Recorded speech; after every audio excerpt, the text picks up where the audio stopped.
Hello, അസ്സലാമു അലൈക്കും. ഇനി നമുക്കൊരു മക്രോണിൻ്റെ റെസിപ്പി കണ്ടാലോ. ആദ്യം ഞാനൊരു പാത്രത്തിൽ വെള്ളം വെച്ചിട്ടുണ്ട്. അപ്പോൾ ആ വെള്ളത്തിലേക്ക് കുറച്ച് ഉപ്പും കുറച്ച് ഓയിലും ഇട്ടിട്ട് വെള്ളം നല്ലോണം തിളപ്പിക്കാം.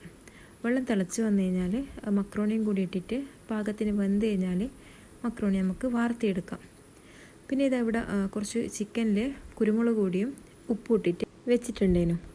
ഇനി ആ ചിക്കൻ ഒന്ന് നമുക്ക് പൊരിച്ചെടുക്കാം. ഇനി ആ പൊരിച്ച ചിക്കൻ അതിൽ നിന്ന് മാറ്റിയിട്ട് അതേ എണ്ണയിലേക്ക് കുറച്ച് സവാള, കുറച്ച് ക്യാരറ്റ്, കുറച്ച് ക്യാപ്സിക്കം ഇതെല്ലാം സെപ്പറേറ്റ് വറുത്തിട്ട് മാറ്റി വെക്കാം. ഇനി ഒരു പാത്രം വെച്ചിട്ട് അതിലേക്ക് എണ്ണ ഒഴിച്ചിട്ട് കുറച്ച് വെളുത്തുള്ളി ഇട്ടിട്ട് നല്ലോണം ഒന്ന് മൂപ്പിച്ചെടുക്കാം. ഇനി ആ വെളുത്തുള്ളിയിലേക്ക് കുറച്ച് മൈദപ്പൊടി ഇടണം. മൈദപ്പൊടി ഇട്ടിട്ട് കുറച്ച് സമയം ഒന്ന് വറുത്തെടുക്കാം. നമ്മളിവിടെ വൈറ്റ് സോസ് പാസ്തയാണ് ആക്കുന്നത്. അപ്പോൾ അത് കുറച്ച് സമയം ഒന്ന് വറുത്തിട്ട് അതിലേക്ക് ആവശ്യത്തിന് പാൽ ഒഴിച്ചിട്ട് നല്ലോണം ഒരു തിക്ക് ഗ്രേവി ആയിട്ട് എടുക്കണം. ഇനി അതിലേക്ക് ആവശ്യത്തിനുള്ള ഉപ്പും കുരുമുളക് പൊടിയും ഇട്ടിട്ട് ഒന്ന് മിക്സ് ചെയ്യാം.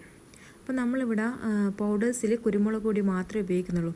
ചില്ലി ഫ്ലേക്സ് ഉണ്ടെങ്കിൽ നമുക്കതും കൂടി ഇതിൽ ആഡ് ചെയ്യാം. എൻ്റെ കയ്യിലിപ്പം ചില്ലി ഫ്ലേക്സ് ഇല്ലാത്തതുകൊണ്ട് ഞാനത് ഇട്ടിട്ടില്ല.